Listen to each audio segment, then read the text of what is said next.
हमारा सोना साईं के गप है गप है सुनो गप सुने जना एक घर आया बड़ा थके हुआ जनानी ना दा कर्मा लिया इंदी चाह मरवा ना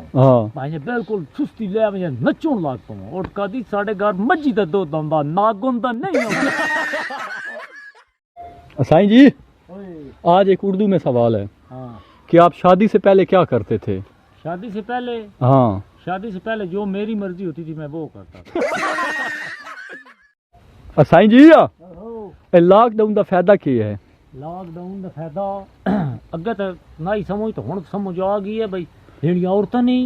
इन्हां दे बड़ा कूड़ न पीवे की न पीवे ओ इंज है भाई लॉकडाउन विच ना समझ सारी आ गई है पर इतना खर्चा ना होंदा घर दा जितना इना बनाई दा होंदा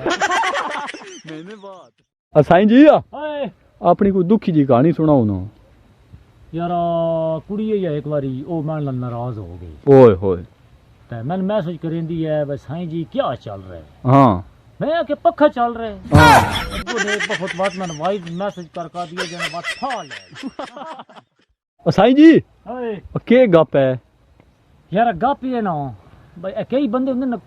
कोजियां तो भैड़ियां शक्लां वाले ओ बस सुबह उठ सुनना शीशे च अपना मुंह तके सुन तक के दिहाड़ी को भैड़ा काम होवे सुना के सुन पता नहीं कौन सुबह मत्था लाग गया साईं जी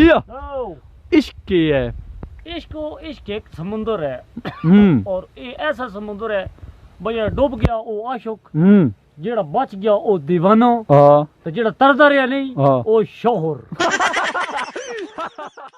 साईं जी एक गलत जवाब दो चाह फायदा या नुकसान है? चाह चो बचिया कोई पिवाए ना फायदा ही फायदा